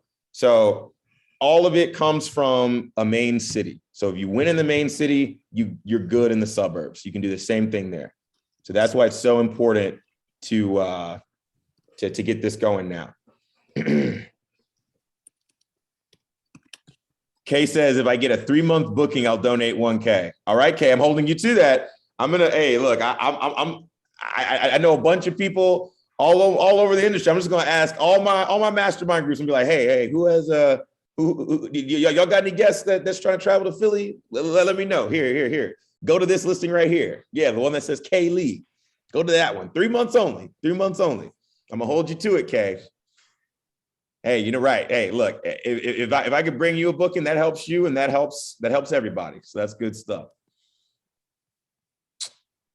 You know, okay, so, and Jason says, remember, if you donate over $500, you also get Jason for an hour. And again, Jason is a seasoned host, like at scale. Okay, I'm talking, it could be 7 figures, all right? Like this could be revenue. He knows what's going on and he's starting a tech company. So if you want to learn how to win in this industry, talk to Jason. I'll tell you, go ahead, Jose. Yeah, I'll tell you a little personal story of how I met Jason. I mean, obviously he was the Facebook guy with the Google. I literally reached out to him. I was desperate. This is COVID times. I had a squatter and I was like, how can I get this person out? What can I do? They're gonna, do whatever they want. And he gave me really valuable information that I implemented literally. He even connected me with someone to be there. Literally, I just hold my hand, and it was priceless. What's the value to that? Thousands of dollars. I was able to, more importantly, I was able to sleep. There was a whole week that I didn't sleep because this person didn't want to leave. And Jason was so invaluable just for that support. And he connected me with someone else just to give me a different point of view. But this is the type of association you have where you can literally, where the head of the association would literally help you out in your given issue. And he cares. Like, he don't need to do this. He doesn't need help. He didn't need to help me, and he did. And just like Theron, like we're all here to help each other, kumbaya stuff. But this is real. Like, I'm on the ground. we're all trying to make it in this business, and it's awesome. So thanks everyone for the support. That's it right there. Like, you know, this is stories from the people right here. And I got to shout out Jacob one more time. Or no, I'm going to keep shouting him out. Not one more time. I'm going to keep shouting him out. Jacob just donated again, $100 donation. Thanks so much, Jacob. And this is what I'm saying. It's not about how much. It's showing that support. If everybody just did a little bit, we'd get there. You know, it takes a village, guys. Thank you so much, Jacob. But that is not a small amount. We appreciate you. And this isn't the first time you donated today. So yeah, again, Jacob just donated $100. Lady donated $30. Thank you so much. Sharina donated $20. Thank you. Thank you very much. Guys, we're up at about, I think, $1,400. If we can get to the $2,000 mark, like I said, I think we will have knocked this out. Guys, that's $600 more. So we got 17 people on this Zoom right now. I don't even want to do the math of that. Lisa, what's the math to get $600 out of 17? I'm not even going to try. I'm not even going to try. Oh man, somebody got to pull up that calculator app.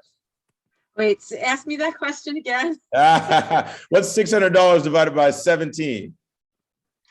Okay. 35. Okay. See, oh man, see, Jacob's just firing on all cylinders. Yeah, He's 35.29. Yeah. Okay, Good guys. phones. If you can't donate $35, I'm gonna start calling some people out because I see some people on here that I remember, and I will recognize that some people have donated already. I'm asking you to donate again. So I mean, donated before this stream. So we got Sam Warwick. I'm gonna call him out, but he's supported since day one, and I want to say I'm not calling him out in a bad light. But Sam, you're needed once again. Maybe you're driving or something. I feel like you would have donated already. So if you if you're driving, when you get situated, go ahead and donate. I know you opened up some more units, hoping that this was going to actually go the way that we were saying. And now we've gotten basically that confirmation. We're almost there. So, you donating means that you're going to be able to keep growing your business. Let's see, Stormy Lundy. I haven't seen anything from Stormy Lundy. The call to action to donate. I'm going to keep going down the list. If we get everybody here, you donate $35, we would have made $2,000 total in this live stream. So Stormy, it's a call to action to donate, calling you out. We got Sam P. Let's see, Sam P.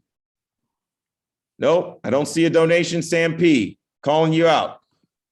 We need you. We need everybody. Please donate. Okay, from the bottom of your heart, please find it in your heart to donate. Sam Sam Warwick just responded. I hear you, brother. Going to donate in a few. I was on the road. I knew it, Sam. I never doubted you, buddy. I never doubted you. I never did. Sam's been a supporter since day one. We appreciate you so much.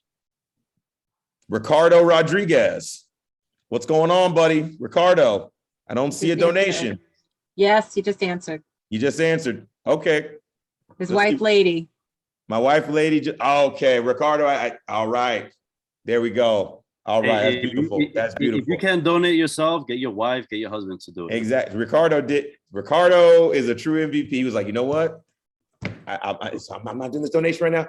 My wife's gonna come through. My wife's gonna come through. She's gonna help me out. That sounds like a nice power couple right there. Stormy, thank you for your donation, and thanks again to Lady for your donation. Let's see. We have another Sam. Sam with no last name. What's going on, buddy?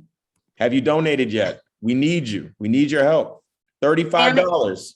Sam answered. He answered? Sam answered. Sam is on someone else's chat, but it's actually Erica, and she donated $50. Okay, thank you, Erica. Thank you so much. So, guys, if you use the link that was different than if you somebody shared their link, right? If somebody shared the link and you signed on, it's going to show their name and not yours. So, I apologize if I get you guys wrong here and I don't see who donated. Beth Shad. Beth, I remember you, of course. Let me see. I think Beth might have even donated already. Yep, Beth donated, but not even surprised. Beth, thank you so much. Thank you for your support from day one. I always love getting your emails. You were really attentive to the cause. Alan, let's see, Alan. Let's hope that's not Alan Dom. Is that Alan Dom? Jose, is that Alan Dom right there? Is that his name, Alan Dom, the big developer? He wouldn't be on this call, or he wouldn't be trying to donate. He's on the hotel side. Alan, we need your help. $30, $35. That's all we're asking. Can you do it? We need you. Calling you out. So Jacob just said, just letting you know I donated in the shower. Donations can be done anywhere. All right, Jacob, you're about to get a spot on the next broadcast. That's all I got to say. You got some good comments. You and Kay, y'all are kind of competing right now. Dominique, once again, we appreciate you. Jacob, you know we appreciate you. Timothy James, now you had some great questions. Have you donated yet, Timothy? Timothy, I don't see you on the donation list. Timothy, I had such high hopes for you. You look so professional in your suit and tie. Look like you're maybe a real estate investor, real estate agent. You said you have clients. I know you got to have a donation too. Come on now, Timothy, don't be like that. Let's see. I'm gonna give him Tim the money man. Tim, Jacob says you're the money man, Tim. You got to say something. I'm gonna even ask you to unmute. She has some good questions. I'm hoping you're driving or something and you just can't speak, because I don't think you're that type of person that's not going to support when you had such great questions. Clearly, you have people that are really going to be affected. You have a lot of clients that'll be affected by this. He's on the phone. I knew it. Okay, Tim, how about this? Okay, you know what? He's on the phone. Hello? Oh, uh-oh. Tim, there. How's it going, Tim? How's it going? I'm excellent, man. First off, I'd like to thank you for leading this cause. My property is in Wilmington, Delaware, but I'm a Philadelphia native, and I'm actually thinking about going to Philly. I have super hosts that are in Philly, and they're not active in this group because they're just doing their business. And I feel like as a small business person, it's just my responsibility to share with other people before they get that notice from Airbnb, because I go on Superhost with Facebook and I see like these alarming, shocking news that you see, like Airbnb's policy has changed. So it's just, being a part of the community is important because we all need each other to really grow and build. And I really feel strongly about the fact that we really have to consider ourselves as a small business. And, Airbnb, like you said earlier, can't fight the fight for us. And we also have to figure out a way to like pivot and find a way to really secure our assets, and the profitability of that, like you said before. But I mean, we have to get innovative. We have to get creative, Timothy, is it Timothy or can I call you Tim? Man, Tim for short, and go ahead. Okay, all right. So Tim, they call me Timmy sometimes. Okay, Timmy as well. Okay, got you. Timmy the money man. I got you. Well, so here's the thing. I really appreciate what you said. I resonate with what you said. I really thank you for thinking about your constituents, your clients, even though you're not in the city right now, you're thinking of people that are going to be affected by this. And what you said is very true. And remember, it's not even about pivoting at this point. We have the solution. We're making it where you don't have to pivot. So that doesn't even need to happen, but it's because of what you're talking about, supporting this industry, supporting this advocacy group, because this is how you make those connections with the city and prevent these things from happening, stop these bans, and then also stay at the table so that you can be in control of what happens to your business moving forward. That's where you guys are going to be. It's not just about stopping this ban. If we get the support we need, we'll be able to get this done. But the next thing is now you're at the table.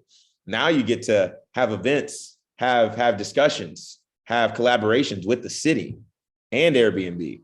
So you guys can control what happens to your business moving forward. That's the beautiful part about this. That's what's happened in the 9 cities that I've done this in. They're in control now. They didn't just stop the ban. They're in control. So they never have to deal with this stuff ever again. So Timmy, I really appreciate what you said. I got to ask you one more question though, Timmy. Are you ready? I'm ready to donate. Just put it in the chat, brother. I put it in the it's chat. just like, you know, just I'm just gonna think about make it real easy. I'm making it real easy. Can you donate $100 right now to get us to our goal? I gotta check my account, make sure I got that money in there, man. I'm waiting for that Airbnb money to hit that account. You know what I mean? It's when the money come in, it goes back out. That sounds like a yes. He got Airbnbs. That's how I know you can do it then. All right. Look, look after 4 p.m. That's when it hits PayPal. Okay. We all in the Yes, sir. same boat. Yes, sir. All Yes, right. sir. All right. That's So affirmative.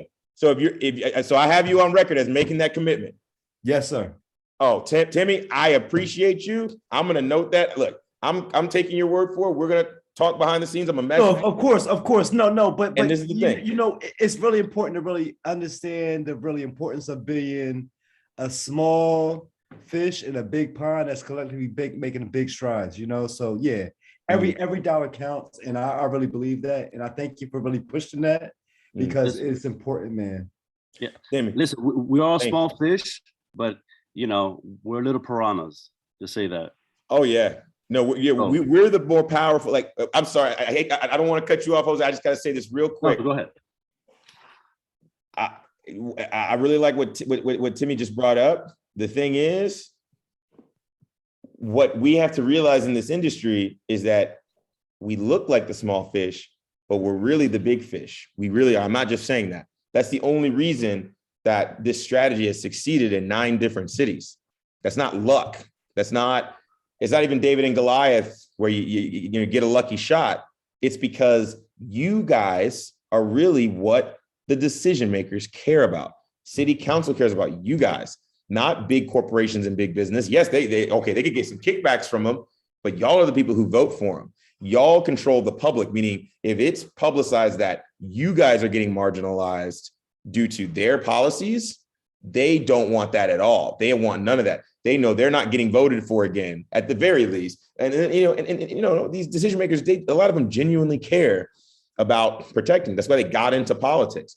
So if they're saying they're here to protect the business owner, to protect the local family, and you guys are getting cut out, they don't want that at all. They care about that more than some big, huge lobbying fund that a hotel has.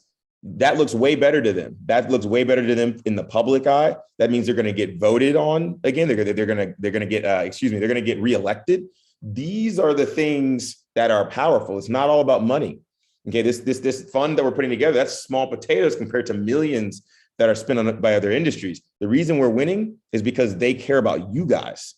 You guys are the powerful ones, not the hotel industry.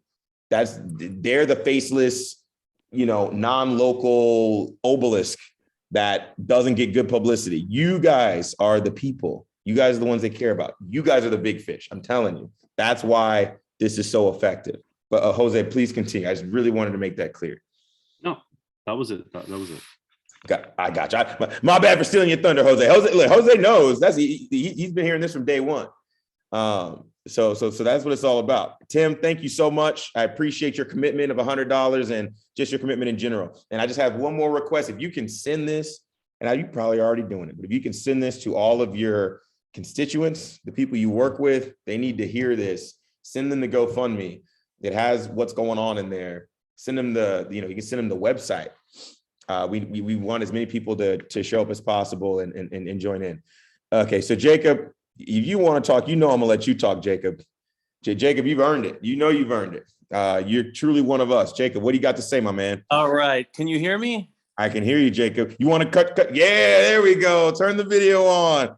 You're the man, by the way. No, you're the man, for a Jacob. minute. I just haven't been in the chat because I'm out of the game right now. But hopes to getting back in soon when things, make more sense for me. Wow. So you don't even have a short-term rental right now that's being more. banned.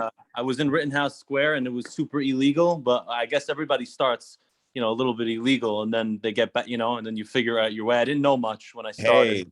Hey, it's all good. It's all good, Jacob. You're making, yeah, there you go. You're making the right choices clearly by being on this Zoom, being a part of an association like this, donating to this good cause.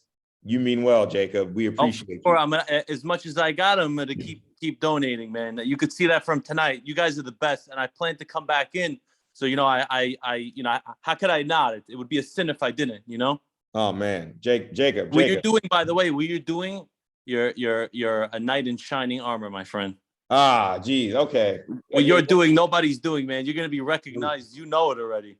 Man, okay, Lisa, we got to put this video on pause. This can't be on camera right now. I'm about to start tearing up, man. I'm about to start. But It's I've been it's following over you for for a me, minute. I man. think I even Facebook messaged you. You might have ghosted me, but it's all good. No. I'll forgive you.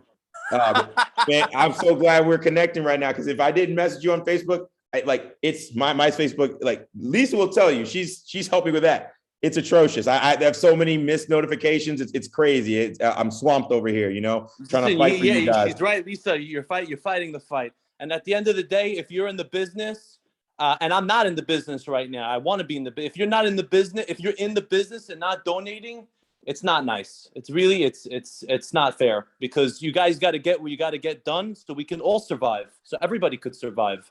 And everybody could do what they need to do. This business is so new. There's how many people in this chat right now? It's 8 right now. There was over 100. So how many millions of dollars is in this business in Philly alone? You know how many bookings there are? It's insane. And look how many people are in here. There's nobody in here. What's going to happen if we get this rolling? If we get this rocking and rolling, you guys are going to be the big boys. We're going to be the big fish. And we're going to have our own hospitality brands. We're going to beat out the hotel brands. I'm telling you, I look at it now. I used to love to stay in hotels. I hate hotels. Hotels stink unless it's the Four Seasons for $1,000 a night. You know what I'm saying? And then when you go with all your friends, or you go with whoever you're going with in this beautiful, nice apartment in Philly, you have some steaks on the weekend. These are moments you can't replace. And this is not going anywhere. The fact that they're making laws really means it's going to be real. We just have to make them work for us. Exactly. Man, Jacob, Lisa, is there? I know I put right there, man. Videos I dropped on this. the bomb over there. Jacob's over here reading my mind or something. Jacob, Yeah. we love you, Jacob. We no. Look, We gotta coin some of those phrases. This is literally what For it's sure. about. That's what it's about, guys. This is not the end. Man, it's the truth. Yeah, Let's get a Rouge Lounge. Let's get a drink. That's right, Jacob. Yeah, when I. By the way, I am coming back into town. We're going to be meeting with the director of commerce for our second meeting in person. So the first meeting's on Zoom. The second meeting is going to be we're planning it to be later on in May. The first meeting is going to be May 11th, and I'm going to be in person. So Jacob, yeah, you're getting drinks with us. That's all I got to say. I got to come down there. I'm in New York. I live in New York primarily, but I love Philly. I come down all the time. We're going to let you know ahead of time. So keep me posted. I'll make my way down there to support the host fam. I appreciate it. And anytime I'm up there, I'm gonna have to let you know too. I follow the chat. I look at it every day, every other day. But this is like a dream of mine to have a lot of units. I really want to do it. So if there's where in New York are you from? Brooklyn. Bam. Yeah, I'm a Brooklyn Jew. You're a Brooklyn boy. Yeah, I'm a Long Island Jew. Queens. Close. Yeah. Queens. Born and raised in Queens. Oh, New Yorker. Brooklyn, New York, Queens, Long Island. I totally forgot about that with Jose. How you doing? That's How you right. been? How you doing? Look at this connect. This doesn't. Hey, this doesn't turn from the Philly hour to the New York hour right here. Right. This is it. Oh, I'm loving it. And I saw the chat in, and I said, if I don't donate, I'm a terrible guy. Whoever doesn't donate, you got to get on it. Even if it's $5-10, whatever you can put. Really look and see the possibility in the future here. If anybody's doing this and they're spending $1 on cleaning, they should be spending multiple dollars on this. This is what's going to get us to the next step. That's it. Oh, and then we're going to be the big fish, man. Philly's nice, Philly's big, Philly's up and coming. Every other house there's a new house being built. Everybody's doing renovations, especially in the South Philly area, in the Fishtown area, everywhere is being built. You look left and right and there's construction. All these are potential Airbnbs. You know what I'm saying? Mm-hmm. And all these big buildings that don't let everybody inside to do Airbnb, that's another option for us. So there's too many opportunities. We just need the door to open. Guys, if you didn't hear me say it, Jacob basically said the essence of what this is all about. This is not the end. This is the beginning, guys. This is the beginning. This is the beginning. think back to Uber, and it's completely different because Uber, unlike Uber, this is something that's actually creating wealth for people, bringing people up the socioeconomic ladder, I mean, I'm sure, look, and I'll give y'all a little tidbit of my past. I was driving Uber when I was first trying to start my business, trying to figure things out and see what I wanted to do. I was an engineer, left my job, did Uber while I was building my business to just keep money coming in. And, look, this industry is way better than Uber, guys. Okay, let's just put it like that. Hell yeah. I would love to sit home and have my bookings be automatically ran, or however the grammar is for that. Exactly. And the parallel. We're going to be in Miami on the beach. We're going to be, in a couple of years, we're going to be on the beach with money coming in. That's how it's going to be. That's it. I'm telling you. The parallels between Uber and Airbnb is that Uber was getting regulated out of existence for a while, but then they advocated and changed that, and now Uber's a household name. This is what's happening with Airbnb right now. If they're trying to regulate it out of existence in some places, it's an awareness battle. We're bringing that awareness, and once that happens, the floodgates are open. But unlike Uber, you guys are going to have the power, and you guys are going to be able to create wealth for yourself. So, I mean, continue to create wealth for yourself and do even more. So that's literally what it is. Oh, one more quick thing for all you guys. So now this is like a little powwow. This is like the inner circle here now. Like everybody who's on now is really invested and really, everybody, shout out to everybody who was here before.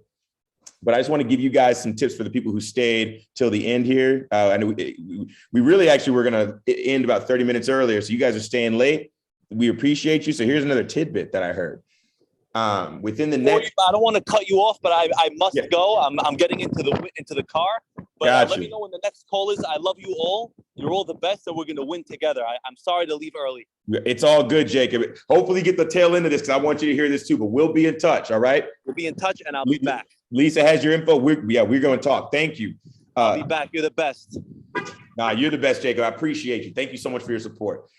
So guys, in the next year to 2 years, there's going to be a lot of institutional money coming into the short-term rental industry. And what that really means is, for people who don't know, I mean, what it means is like the big banks, the hedge funds are going to start investing in short-term rentals. What that means for you guys is that you guys who are setting up these businesses, there are going to be people knocking at your door to either try and invest in your business or also try and buy your business. So this is where a lot of people are going to be able to really make wealth for their family, rise up the socioeconomic ladder in a very big way, where they've started a business that's been mom and pop and that they're getting going, but it's starting to become, a big industry. And there's going to be people that are going to be ready to reward you for all the work that you've been putting into, whether it be investment or purchasing your business. And I'm saying that's in the next year. It could be this year, or it could be in maybe 2 years. But guys, this is coming. So you guys are laying the foundation for Philly to still have an industry to be able to take advantage of all the benefits when Airbnb really hits the big time, guys. So that's like the last thing I wanted to say, since it was kind of brought up. And you guys are like the powwow here. You guys are really, really, really invested. So hopefully you guys take notes on that, and you'll start seeing that coming. And that's not hearsay. What's happening is I know people, I know like everybody, all the big players in the industry. And what's happening is they're already getting reached out to, and they're getting these timelines of 1 year to 2 years. So guys, stay in this fight so you guys can get to that point and experience even more fruits of your labor. So guys, I think this is a really good time to end this call. Once again, the GoFundMe link, it's been posted. If anybody is still feeling generous, you can give one last bit of donations. All of this is helping to get us to this finish line because we've made a huge breakthrough, and all that's left is for us to do the final sprint. Jose, is there anything else you wanted to say? No, man. I mean, we're here to the end. We're going to keep fighting for all of you, for me.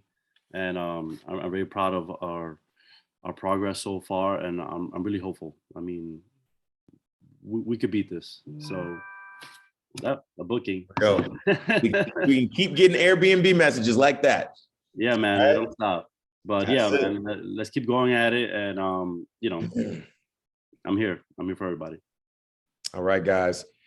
And, you know, Lisa, I know you like to be behind the scenes, but I want to really, you know, give you the floor to shout out anything that you'd want to shout out. And just thank you so much for everything that you've done to get all of this to where it's at today.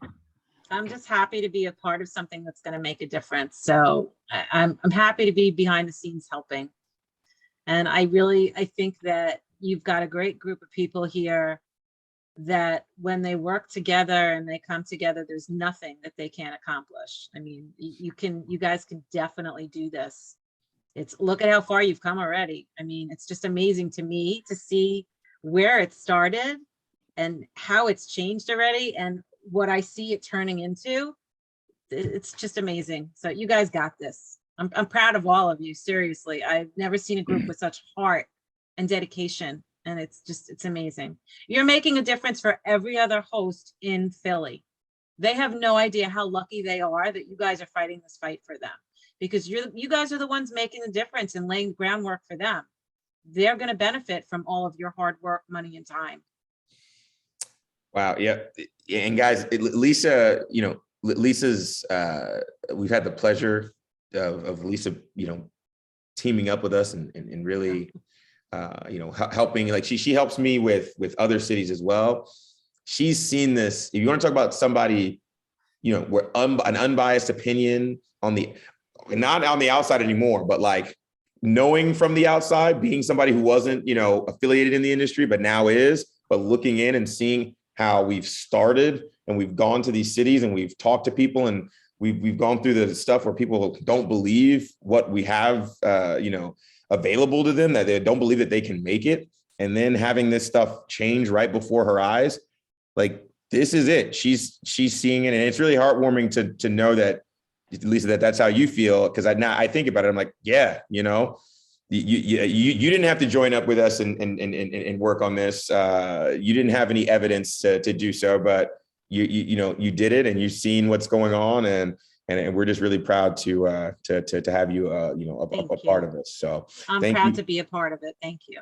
Oh, you know, yeah. Okay. We're gonna have to pause this again. I'm gonna tear up for a second time. I mean, I didn't tear up yet, but y'all know, like, yeah, I'm feeling it.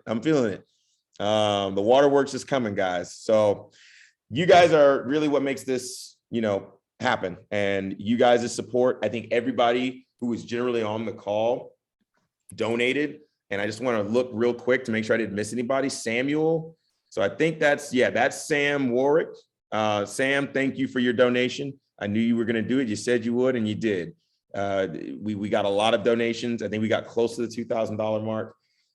All this helps. And we're going to keep on pushing and keep on raising money so that we can keep fighting for you guys. All right. And Tim says that money sound. There we go. I'm gonna need to get like a soundboard for some of these calls next. We're gonna have to do one of those. You know, I actually, there's something. This is just a quick side note. I'm sure y'all have seen these like live streamers that go on Twitch and YouTube, and they have something called a super chat. I don't know, man. Like, some of you guys need a super chat because y'all bring some really hilarious comments. And we maybe there's something where we can get support from that if there's a bunch of people and then people pay $5 just to do a big shout out or something. But anyways, no, you guys are great. And we just want to get to the finish line here, and we're going to keep working hard on it. Yeah. All right, guys. So we're going to go ahead and sign off. Thanks so much, everybody, for being on the call. And I'll see y'all soon with even more great news. Very confident about that. Yeah. You guys have a good one. Updates coming. That's right. All right. Bye-bye, guys.